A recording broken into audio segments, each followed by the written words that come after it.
ময়না বিবেকানন্দ কন্যা বিদ্যাপীঠে মাধ্যমিকে স্নেহা জানা প্রাপ্ত নম্বর 675।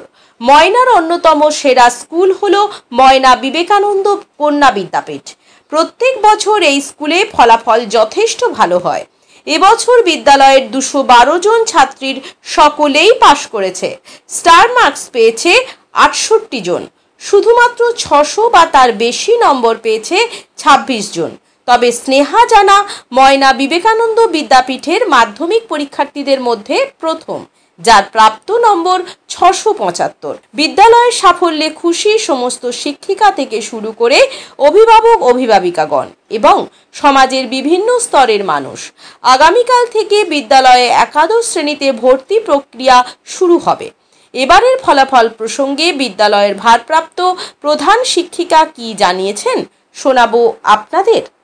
রেজাল্ট আউট হয়েছে, তো আমার স্কুলের 212 জন পরীক্ষার্থী ছিল, সবাই উত্তীর্ণ হয়েছে। সেই উদ্দেশ্যে আমি সকল ছাত্রীকে আমার স্নেহ এবং ভালোবাসা জানাই, নববর্ষের শুভেচ্ছা জানাই এবং আমার যে সহকর্মী বৃন্দ আমার সামনে উপস্থিত আছেন, এই বিদ্যালয়ের প্রাক্তন প্রধান শিক্ষিকা মহাশয়া মাননীয়া দীপালি সামন্ত মহাশয়া, ওনাকেও আমার সশ্রদ্ধ প্রণাম জানাই। ওনারাও দীর্ঘদিন এই বিদ্যালয়ের উন্নতিকল্পে সবসময় সচেষ্ট হয়েছিলেন। তো আমার আরো যারা স্টাফ রয়েছে স্কুলের এবং হোস্টেল সুপার বৃন্দ, সবাইকে আমার ভালোবাসা এবং শুভেচ্ছা জানাই।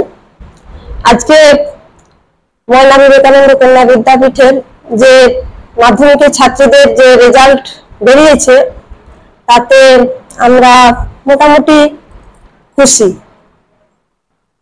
আমি বলতে পারি যে আশানুরূপ রেজাল্ট হয়েছে, তবে আরো একটু ভালো হলে ভালো হতো। আমাদের হাইয়েস্ট নাম্বার উঠেছে 675, পেয়েছে স্নেহা জানা। স্নেহা জানা হাইয়েস্ট নাম্বার পেয়েছে 675। এরপরে রয়েছে অঙ্কিতা, ও পেয়েছে 668 এবং তারপর পরপর রয়েছে 600-র উপরে 26 জন রয়েছে এবং স্টার পেয়েছে 68 জন। ভর্তি প্রক্রিয়া আমরা কাল থেকেই শুরু করব। কাল থেকেই আমরা ডাইরেক্ট অ্যাডমিশনটা শুরু করব। এখন কয়েকদিন 4-5 দিন ডাইরেক্ট অ্যাডমিশন চলবে, তারপরে আমরা ফর্মগুলো জমা রাখবো এবং সেই বেসিসে আমরা মেরিট লিস্ট বের করব। সরাসরি কত পেলে ভর্তি হতে পারবে? সরাসরি আপাতত আমরা ফার্স্ট ডিভিশন পেলেই আমরা নিয়ে নিচ্ছি সরাসরি ডাইরেক্ট অ্যাডমিশনটা। বিজ্ঞান বিভাগে? হ্যাঁ, বিজ্ঞান বিভাগে ফার্স্ট ডিভিশন পেলেই আমরা এখন নিয়ে নেব। আপনার পরিচয়? আমি এই বিদ্যালয়ের টিচার ইনচার্জ, অ্যাসিস্ট্যান্ট হেডমিস্ট্রেস কাম টিচার ইনচার্জ মধুমিতা ভঞ্জ।